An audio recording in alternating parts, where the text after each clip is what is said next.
Hey, this is Luke. Welcome to Lure It Up Podcast,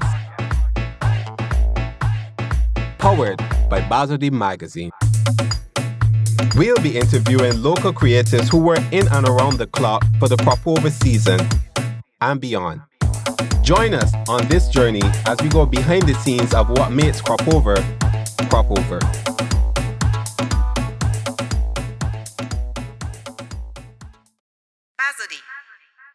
Welcome to the Lure It Up Podcast, powered by Barbadian magazine, recorded and produced by Robbie at Nameless Productions. On episode 7 of tonight's podcast, we talk to Chef Deshaun Miller, mixologist Shane McClean, and Chef Javon Cummins, all from the Barbados Food Rum Festival 2022. We hope you enjoy. Today we're here with Chef Deshaun Miller from The Cliff, who's also going to be at Barbados Food Rum Festival. Welcome, Chef Miller. Yeah, thanks for having me, man. Yeah, so tell us about your background of you as a chef. Me as a chef, I started back in, I would say, like around 2013 in school. I did the PDED competition, and I was victorious in all legs, the national leg and the regional leg. And then from there, my cooking career just kicked off. I worked for PDED himself. After that, then I moved on to Ukraine, went to Tides.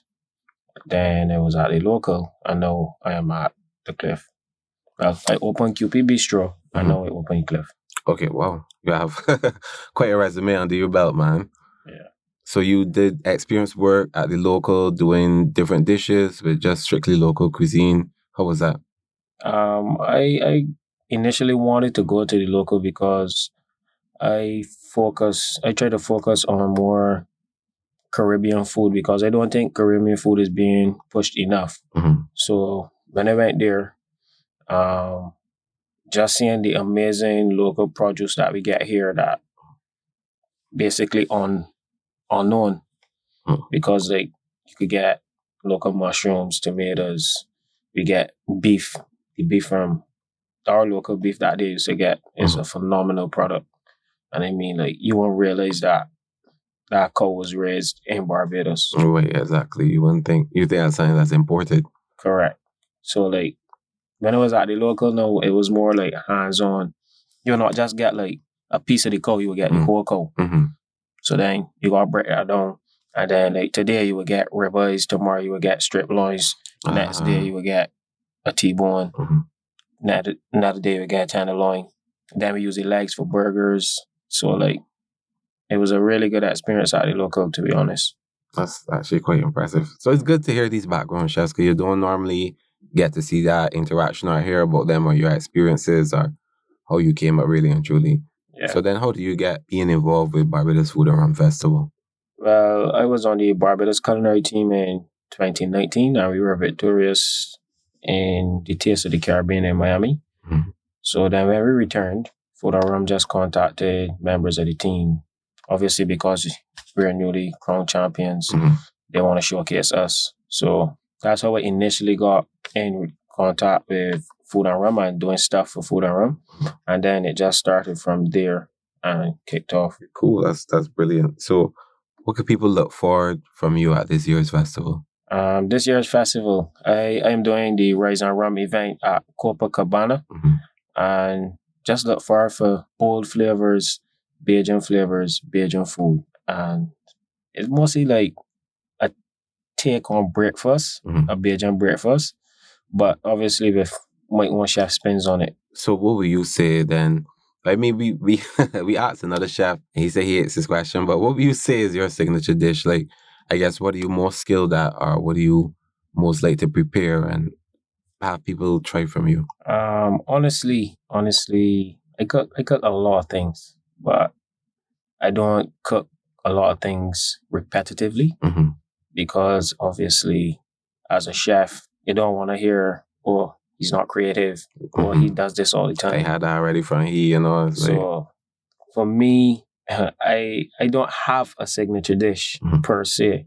I would say my signature cuisine would be trying to perfect and elevate Barbadian and Caribbean cuisine.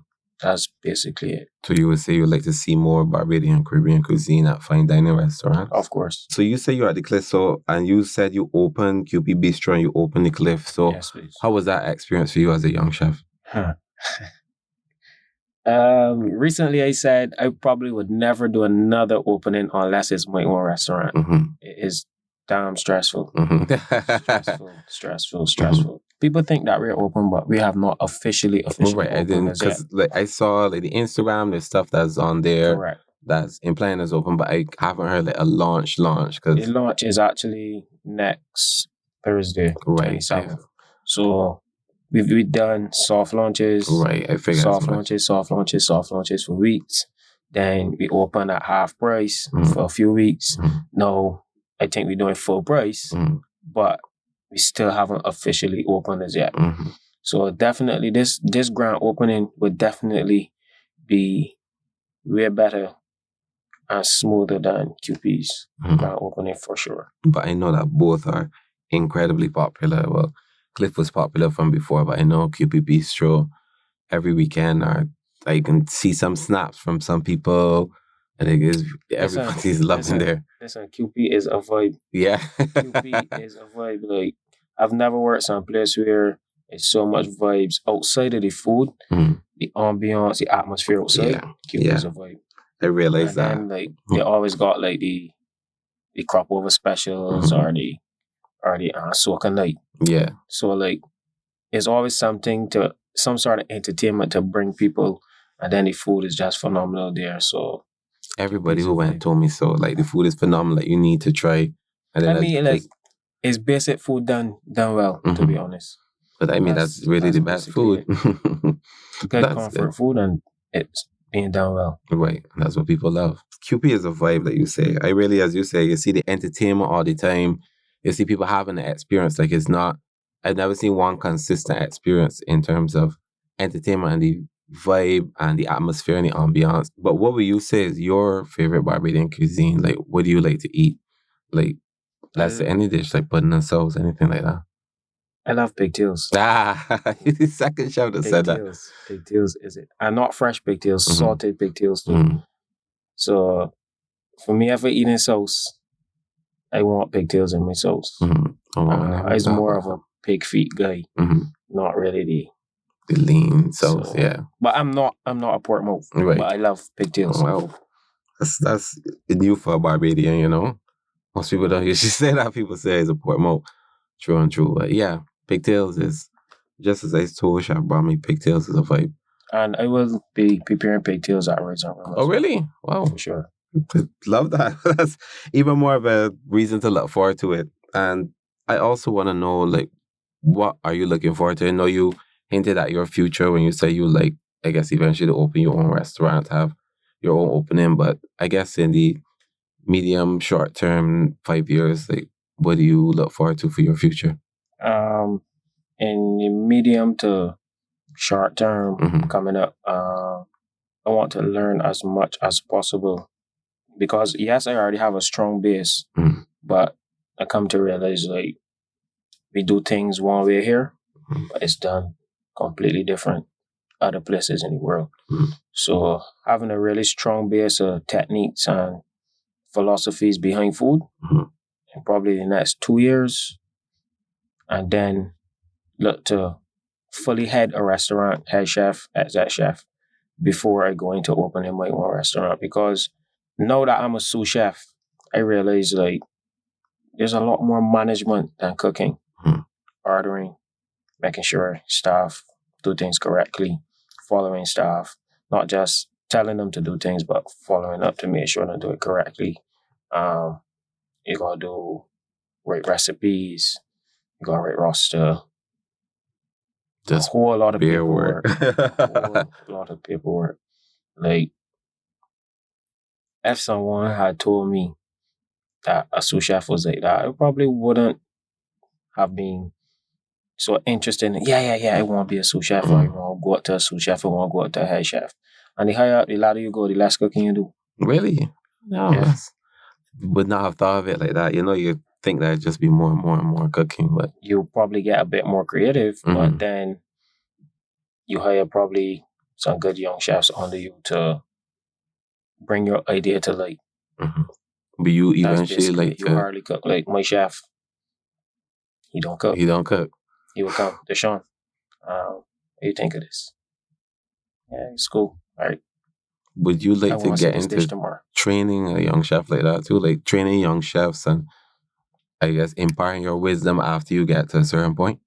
Yeah, I do a bit of training back at ED a couple of years back. My young chefs under me at work now. I try to teach them the best way possible, like the shortcuts. Don't do this, don't do that. And I give them the reason.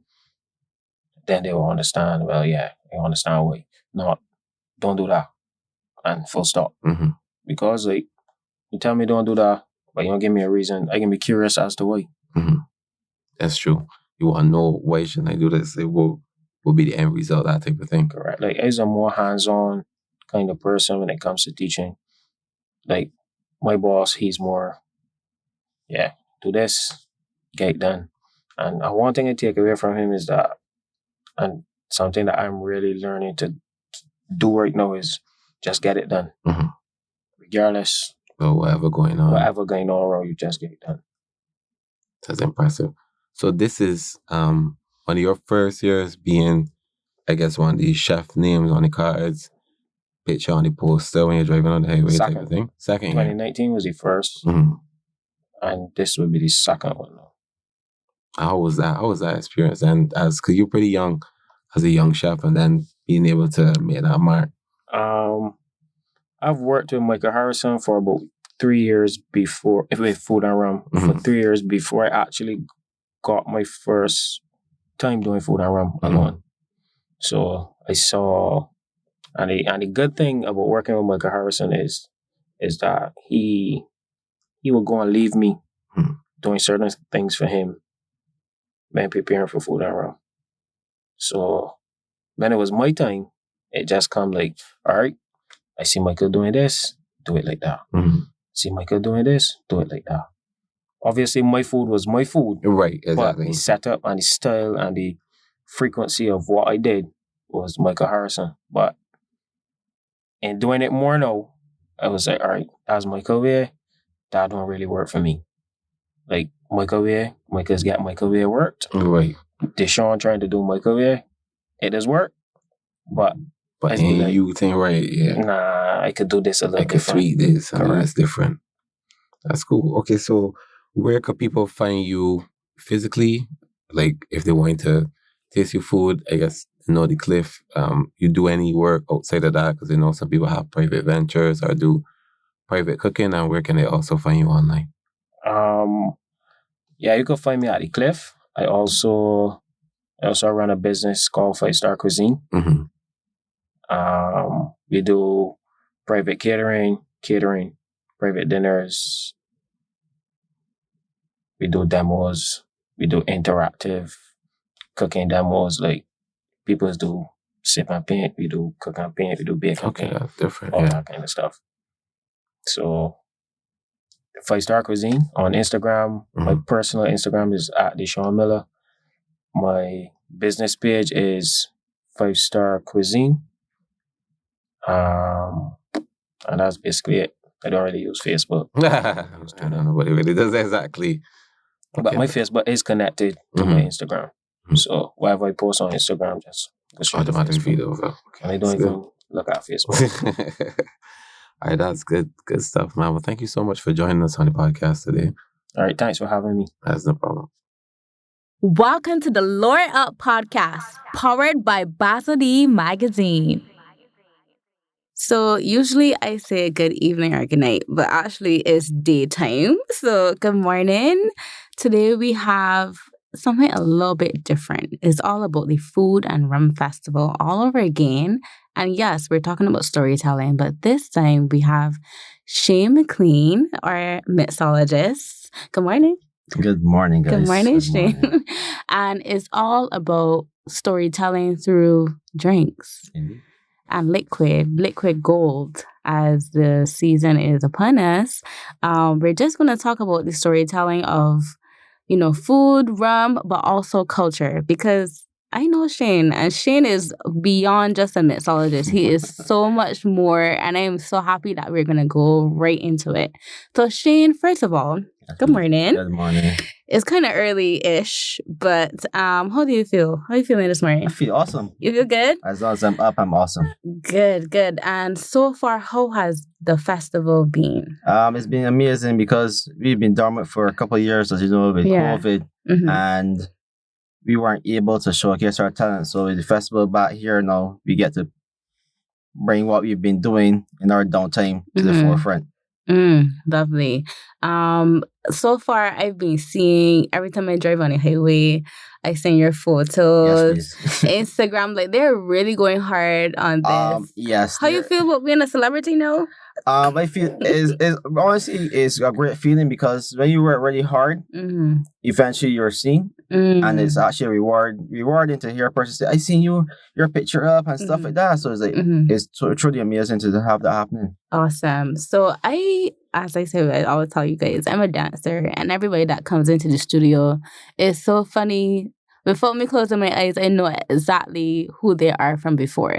So I know Shane, but I want you to know Shane from being an artist. He is a stilt walker. If you see performances for the past 10 to 20 years, stilt walking and dancing and everything, Shane is that person. So Shane, give me a quick background from your stilt walking background all the way to being a mixologist. Okay, so basically, I was born a very shy guy. Really? Yes, I'm actually very shy. I'm not talkative either.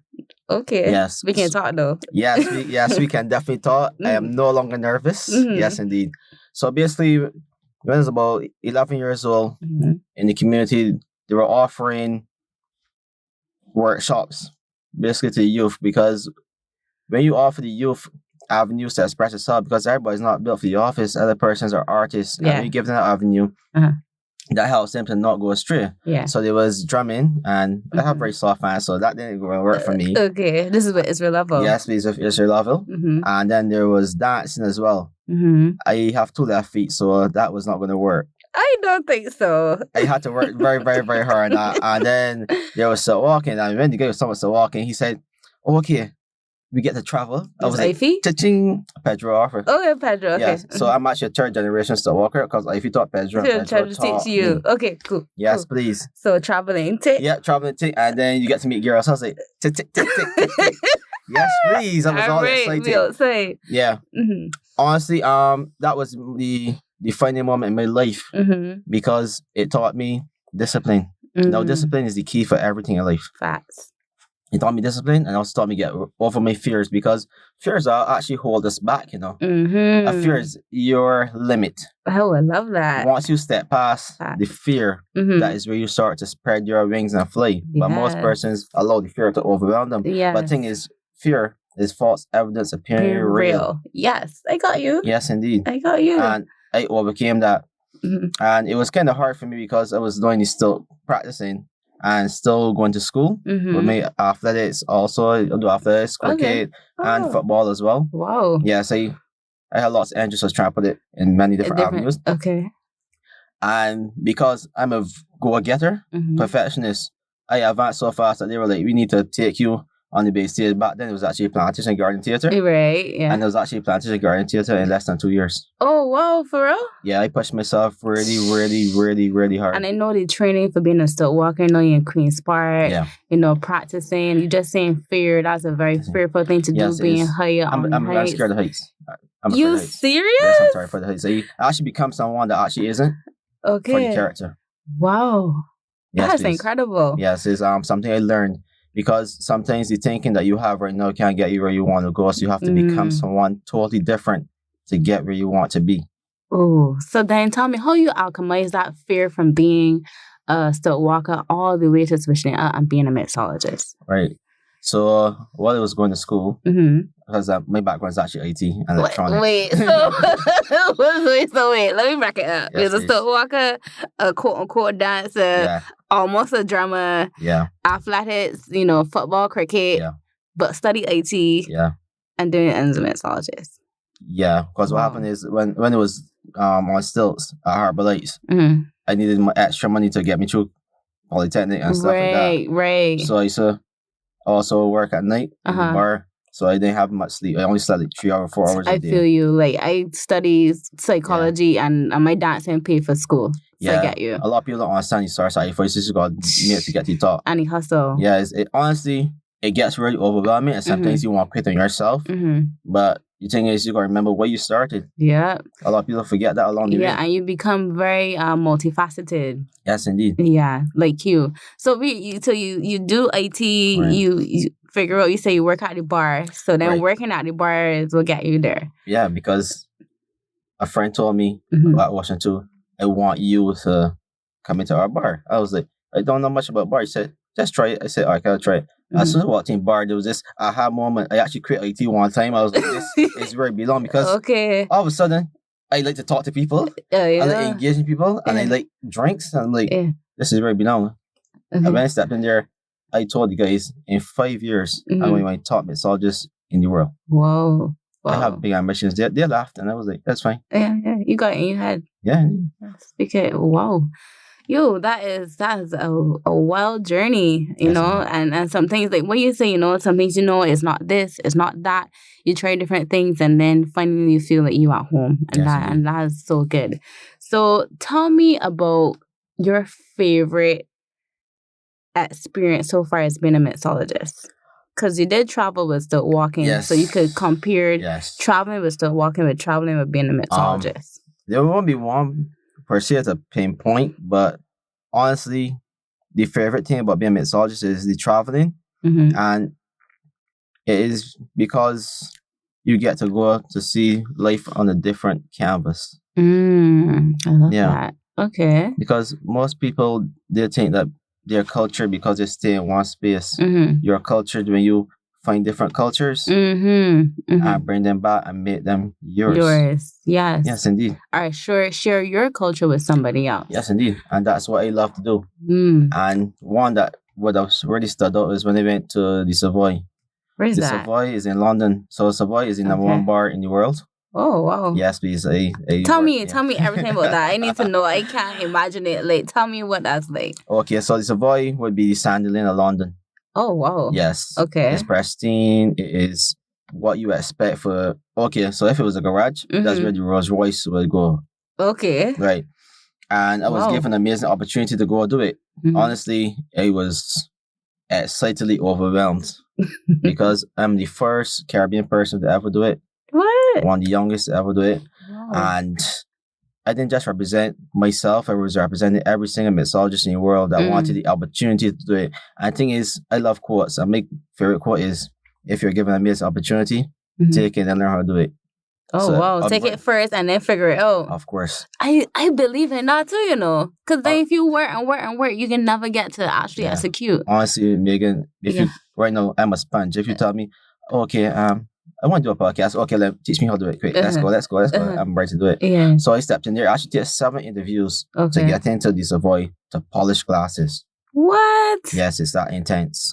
And when you are there, you only get like 1 bar shift or 2 to build you up. As soon as I stepped in, I was like, I started to look around and see what's up because I was the only Caribbean national there. Probably only black person too. Yes, I was. And so my workmates like Latvia, France, Spain, Italy, Germany. So I was the only one who actually spoke English. And they were like, can you make this drink? A daiquiri? No, the class that we're making daiquiri is actually shaking it, but in Caribbean, it's not to be blended.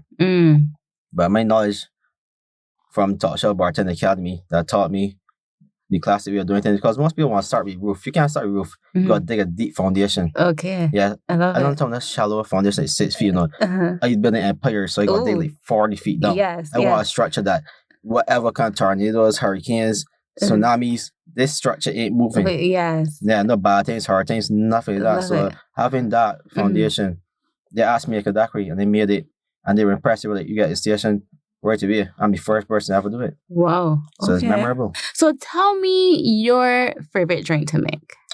My favorite drink to make would be the next one. Okay, I like that. Yeah, honestly, like for me to have a favorite drink would mean that I'm going to settle. I can't settle. Settling means I would get moss and I'm not going any moss. Oh, wow. Yeah, but it will definitely be a drink made with rum. And my favorite fruit is mango, as my other guys would know. Yeah, so probably a mango rum punch. All right, so if I was to come up to you at the bar, yes, please. You kind of know my personality a little bit, so you know what I would like. Yes, please. And I say, Shane, give me your best drink. Yes, please. That would make me feel nice. What drink would it be? Well, for you, since you have a bubbly personality, you need some of your bubbles to scent this beverage. Yes, please. And you're sweet, so I'm looking for like guava. Ooh. Yes, please. Yes, please. And your smell reminds me of cinnamon as well. So put in a bit of cinnamon on top. Yes, please. Just I love it. Just a little lime juice to balance it out. Okay. Yes, indeed. So you like literally painting me in a drink. Yes. And you're Megan Michael, so your brown sugar will be sweetener. Yes, please. I love it. Yes, and then just a nice layer perfume of orange zest on top. Ooh, nice. Yeah, so to actually do what you just said. When persons come to me, I actually try to understand how you think and look at you and say, okay, I'm Picasso now. Oh, you just create. Yeah. Wow. It's actually a personal touch because you could go anywhere else and get a drink. I serve experiences. Ooh, lovely. Lovely. I love that. So, for this entire experience, what do you want your audience to feel for Food and Rum Festival? I want it to feel great to know that we don't have to go to the outside market to get awesome stuff. We have lots of talent here. And coming out to these events and supporting cause, you actually get to see what we are actually capable of. Because most persons always say it's too expensive, but we actually put lots of time, effort, and energy into producing our work. Because what you pay as the entrance free, if you have to go to one single restaurant, you'll be able to get one chef and one mixologist, but you actually get a collaboration of us. Yes, indeed. Okay. And I know that there are international chefs and mixologists. Have you spoken to them? And if so, what have you taken away from them? Or what have they taken away? I haven't actually met or talked to any of the guys as yet. Okay. That'll be probably over the weekend. Okay. But usually when we meet up, it's just to exchange ideas and basically the cultural exchange. Because what we have here in Caribbean is called exotic Caribbean fruits. Okay. Spices and herbs. Yes. We actually currently Caribbean. And tourists pay thousands of miles to come to Barbados. I'm not going to give you a strawberry. It's true. You'll see that anywhere. Yeah, I get you golden apples, sour salt. Tamarins, yes, indeed. Yes. Like we actually will make a cocktail that resembles a tamarind ball, so that's Asian confection. Let me talk about that a little bit more. So I think that the theme for this is from Africa to Barbados. Yes, please. What type of drinks or foods would you use to show the culture from Africa to Barbados? Like you said tamarind and stuff, but what type of drinks would you use? Okay, so pretty much we'll be using drinks with predominant flavors. So as I said, the tamarind, we could use gooseberry. I'm actually making one cocktail with cherry jam. Cherry jam? Yes, cherry jam. Oh, like I can't. Yes. I can't. Okay, so basically, you don't need sugar to always sweeten. Oh, you can sweeten with other elements. Okay. Right. So you get the fruit. So now you go get herbs out the kitchen: basil, thyme, marjoram, rosemary. So what you're doing is you're actually going back to your roots. See, right? Sugar cane, sugar production. So that's what you're bringing in. You're using brown sugar, white sugar, whatever the case is. Single syrup is made from the sugar as well. Then we're using our rum. So it's almost like you're building a whole entire rhythm and coming forward with it. I like that word, rhythm. Yeah, and then you add spices. All these are African inspired. Okay, I like it. So it's a marriage of flavor that we're actually looking for. A marriage of flavor. So if I were to drink a drink, it definitely would give me not a flat taste, but a very tropical feeling. Tropical and exciting. It has lots of different components. So it's almost like you're getting a wow factor in every single sip. You're supposed to be feeling excited, but still curious, and like you're just overwhelmed. Like, what's really going on in my mouth? Like, what are you doing to me? I'm giving you a liquid orgasm. That's what you call it. I like it. Yeah. Awesome.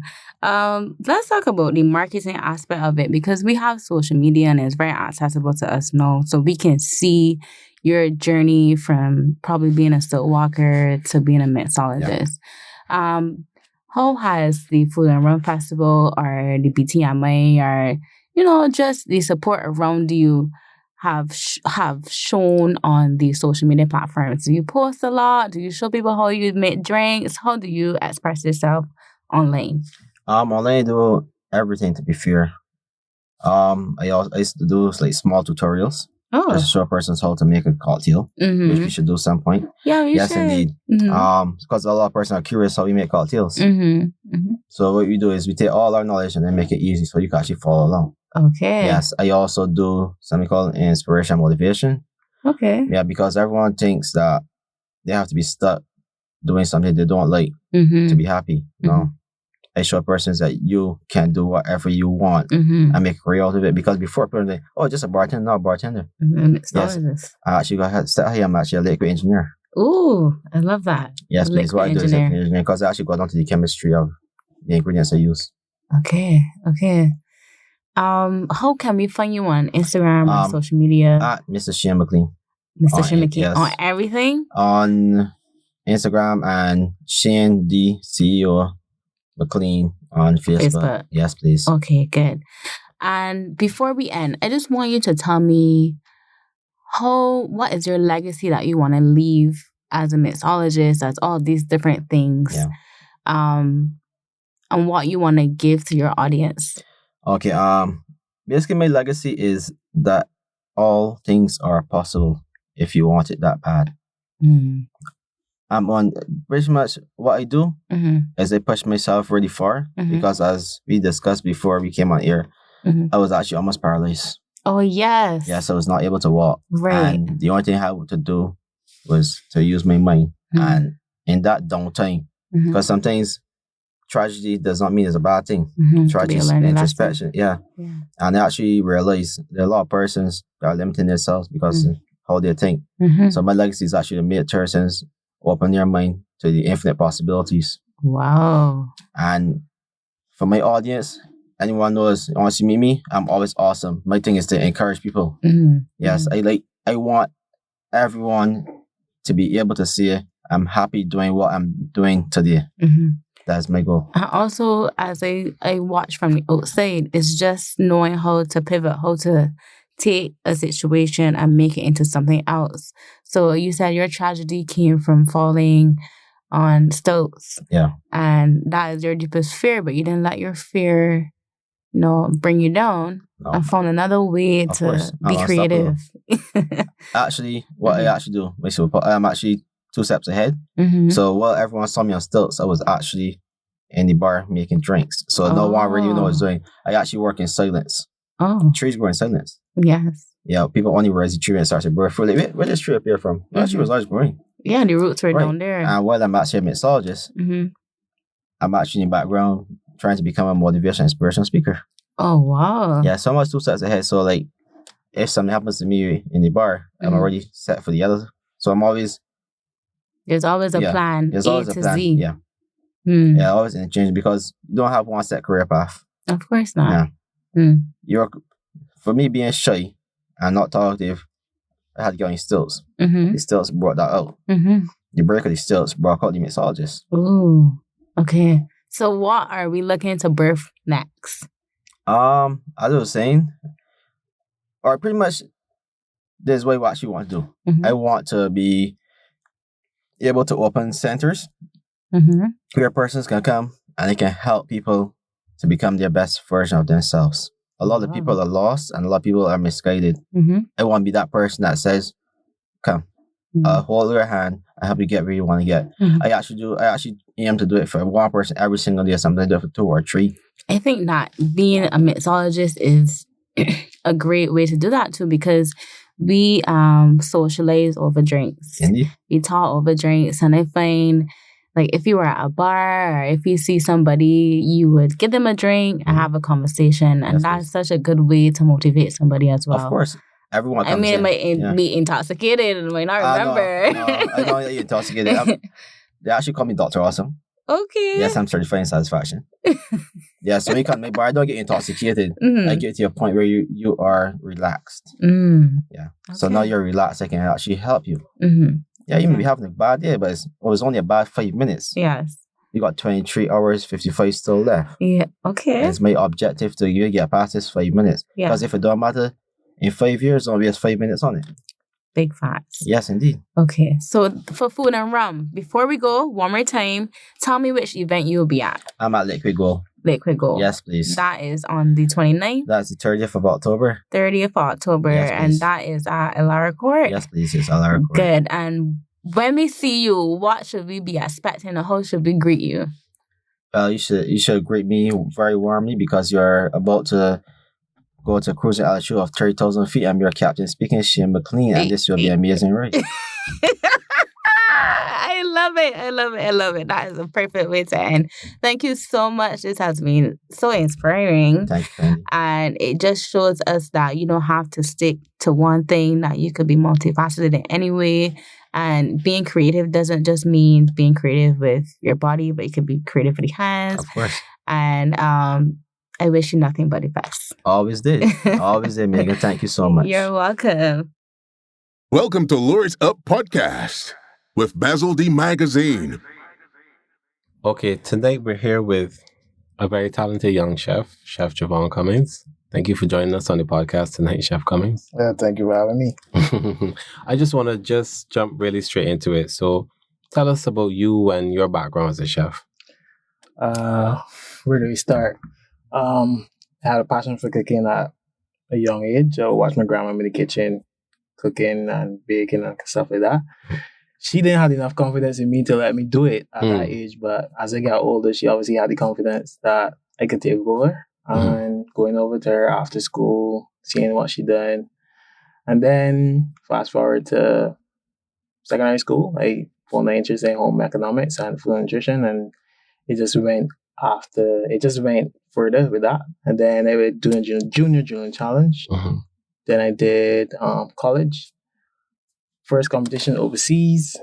I was 17, 18 years old. 7 countries. Wow. Yeah, Chile, Mexico, whole bunch of countries, Switzerland. And I won 4 golds, 2 silvers, and 2 bronze. 17, like wow. 17, 18 years old. Wow. After that, I went to the culinary team, I was on the culinary team for 7 years. Won many gold medal awards. And MC Chef Challenge in Washington, D.C. I won that. That was over 50 countries. Wow. And Barbados won gold. Wow. So my life as a chef has been more or less like a whirlwind, but it's been a great journey, to be honest. Really, really been quite fantastic, actually. Yeah. So obviously then I could understand then how you became involved in food and rum. Yeah. Like this is not your first year of food and rum. This is not my first year. I was actually looking back at pictures for food and rum, and when I did the calculation, I was 21 when I did my first food and rum. Wow. Yeah, I was 21. Fast forward to how much years later, I am still on the festival. So it's a great journey to see it come back around. Like everything come back around full circle. It's really good. It's really good. It's impressive, really and truly. Yeah, I don't really look at it that way, but obviously my family always tell me that they're very proud of me, and when my friends start talking, I'm just like, okay. Yeah, because you can see it. Like I have a friend, Lennon, he will always say too close to the pot. So when you're too close to the pot, you can appreciate the taste. It takes somebody on the outside to say, well, this is so good, but then you really to understand it through their eyes. That's very true. So yeah. So what can people expect from you at this year's festival? Because this year's festival has so many chefs, every chef to me has their own individuality and originality. So this year, what am I going to do? I'm doing something with seafood. I'm paying homage to mainly the Caribbean and our Barbados, and our roots and our flavors and our flavor profiles and our spices and herbs. That's something that we have distinctive over any other place. And I don't mean to, I really don't want to do the same old stuff, but I just want to push the envelope when it comes to food and carrying it as far as possible. So there's something with seafood. There's going to be something with black belly lamb. Smoked black belly lamb. Wow, okay. There might be a cold soup with seafood. You gotta come on and see food. Yeah, exactly. So this will be a Liquid Gold. Yeah, this is Liquid Gold. Wow. and Liquid Gold that's going to be really good. I'm doing the welcome, but the welcome is mainly just for sponsors and stuff like that. Okay, that's true. So they won't get to see you there. It's Liquid Gold that can come out too. Liquid Gold, yeah.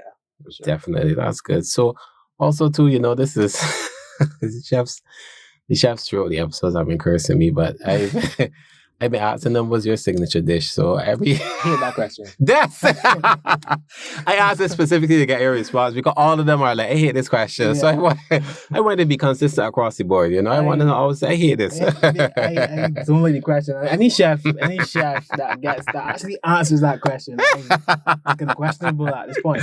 Oh boy. I don't have a signature dish. I like doing stuff. Right. And I'm both cuisine and pastries. You pastry too? Yeah. Okay. I was going to ask that, yeah. Yeah. So I got my own side business where I do cakes, gourmet cakes, and desserts and stuff like that. Actually, my first pastry chef award was in Miami and I won gold. Oh, wow. Wow. And that's because they say, I can just take a chance at it. But I always love both because with cuisine, you could add a little salt, add a little water, alter stuff. Right. The pastry is more scientific. You can measure every single thing. Everything has to be precise. And I like that part, but I also like the cuisine part. So I try to do both of them. Fair enough. Yeah. So I feel as a chef, I should be able to do it. True. Wow. Yeah. I get you exactly. You gotta be able to know your stuff. Yeah, for sure. So what's the favorite thing you like to create? This question again. You gotta remix it for y'all, I would say I like making pork. I never eat pork before. But obviously as a chef, I find myself tasting it and I try not to eat it, but you know how it is. Yeah. So I do pork belly. I do like this guava brulee pork belly. Really, it made like this guava cheese type of topping. And then I braise the pork and then I put the guava thing on top, right? But it's like a savory type of guava thing. And then I blowtorch the entire thing. So it's like caramelized. Yeah. Yeah, and I do that and I do like this split pea puree type of thing. Curry split pea puree. Yeah, okay, nice. Pork and, the whole gastronomy thing. Yeah. My own flair to it and gels and stuff like that. And it's pretty good. If I do say so. If you do say exactly. Yeah. And which Barbadian cuisine would you say is your favorite? Which Barbadian cuisine? Do you like putting on sauce? Everybody thinks that I like putting on sauce because I kind of deconstructed putting on sauce and made it totally different. I remember that. Yeah. But I wouldn't say, I don't know. I am not the type to always want Bajan cuisine. But my grandma, anything my grandma does, I eat. I think anybody, anything their grandma does, you just be obsessed with. That's true. But my favorite cuisine, probably from my grandma, is probably breadfruit. She converted me into that because I hated breadfruit when I was growing up. Yeah, I didn't like it. Philistine. Yeah. And then she just made it. She tried to kind of please me and kind of turn it all the way around and just do it different ways. And I fell in love with it. And I remembered there was a Mother's Day and I did a luncheon and I did this breadfruit casserole for her. She was so happy with it. She was just like, imagine you didn't like breadfruit and look where you come now. Exactly. She always asked me for it every time she come over to my house. She's just like, you can do the casserole just soon. Yeah. No, that sounds good. That sounds very, very unique. Try that here at Food Rum, I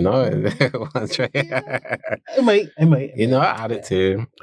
You slay the cards. I think Bajans will like it because breadfruit is something that all Bajans do. Exactly. Who doesn't like it? But I just feel because we like it so much, we already have breadfruit here. True. So I mean, breadfruit's actually becoming kind of a seasonal thing in my eyes. So I just feel like we could capitalize on it for sure. Because when I travel, I've seen breadfruit, but I know they're engrafted breadfruits, and they aren't indigenous to Barbados. Where you see them growing, I'm just this definitely grows in the lab. Because they're obzaki and they're different colors. It's not jackfruit or anything. It's breadfruit. Because when I do cut it and I buy them, I did an event in Washington. I went into a market and I saw breadfruit. It was just oh wow, right. Breadfruit in Washington. When I went for the breadfruit, all the breadfruits are bad. Ooh, yeah. Oh, that's off. Yeah, I just feel it's just so different buying stuff over there versus taking stuff that's already here to overseas. It makes sense. Yeah. Okay, so what are you looking forward to for the future as a young chef? What's your short-term plan, medium-term plan? Because you're very talented, so... This is a question I get on a daily basis. Of course. Cause I mean, you see all the awards that you won, all the stuff you've done. Yeah, working on a couple projects. Working on a couple projects that hopefully they're done by next year. But I just see myself continuing to perfect my craft and being a great chef. But I also want to be like a food critic. Strangely enough. Yeah. I just feel like it goes hand in hand. I want to be the food critic. I want to dabble into that and probably like a food writer, a magazine or something like that. Yeah, because we don't have that here at all. We don't have it here, and I just feel like it needs to be explored. Somebody, a lot of people into that here. You definitely could. I will do something like that. I just open when it comes to food, culinary, anything with art, something like that. I definitely gravitate towards it because I think food is kind of like an expression of art. Yeah. And you see my plates. Yeah. They're very artistic. Yeah. And especially cakes and everything, very, very, very artistic. Yeah. So, yeah, you definitely, I mean, a lot of people can curse you, but, I think it will help restaurants, to help people, at least guide them in the right direction. You can say, okay. I'm not saying my opinion is the best. Right. But obviously, some people say with the years of experience, usually know best. You know something, at least. Some know something. It's like, everything. You wouldn't be like a Bible that you must do this and you can't do that, but at least it's like, okay, you're doing this, I think you should do this, or this is really brave, I think you should continue down this line. True. But I won't be harsh because I really think that Barbados do have some of the best restaurants in the world. And I travel a lot. When I come back home, I actually see that we really take this thing seriously. I just find that the diversity could be changed up a little bit, especially when it comes to our cuisine. We can flip our cuisine in so many different ways. Turn it so many ways, that's true. And that's something that we really need to look in on as chefs and creative people. We definitely could do that. Okay, that's true. That's really, as you say, it's an expression of art, so it's always good to see art being changed up and try new things. Chefs are passionate about their food and the art. Some of them might not be artistic, but are passionate about food. And they could definitely push the envelope when it comes to food and flavors and that kind of stuff. Okay, nice. Yeah, I agree with you 100%. Yeah. So where can people find you in person? Where can people find you online as well?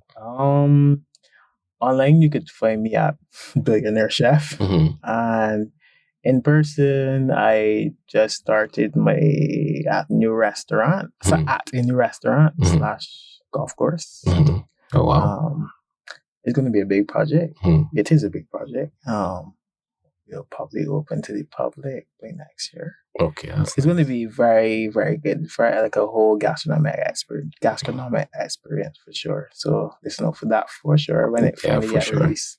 But I really didn't talk about it. No one didn't know that I was there. So okay, we get to have this breaking news. Okay, that's cool. So, and you said you do cakes too as well. Yeah, I do cakes. My cake page is Aromatics Barbados.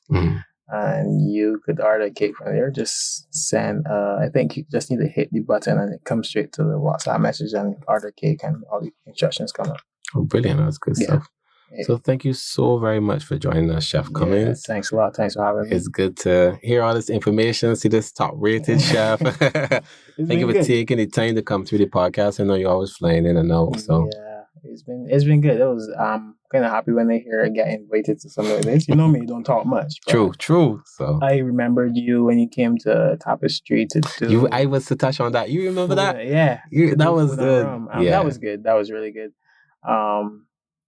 Got something like that up my sleeve for next year. That's good. Yeah, that was a very unique experience, and from start to finish. From start to finish, you're really able to appreciate the food. Yeah, I still got those pictures now. Yeah, really able to is something completely different that I've never had since. I never had before. So yeah, I find that's what Food Rum really is about. More or less, a chef creating and expressing themselves through food and pulling in the audience and pulling in the locals into it. Because as much as we do it for tourists, the locals are just as much foodies as they are. Big time foodies. There's a big foodie culture here. Big for everybody. Every time I post a picture, but oh my god, where was this? What was this? Oh my gosh. Yeah, I see you're quite the foodie all of a sudden. That's why Tapestry invited me. So But with the new project, you'll definitely get invited to that. So you definitely got to listen out for that. I ain't saying some more details on that, but it's been good. That's perfect. Yeah. I'm looking forward to it. Looking forward to the future for you. Thanks a lot, man. All right, thanks so much, man. Thank you for listening to our podcast.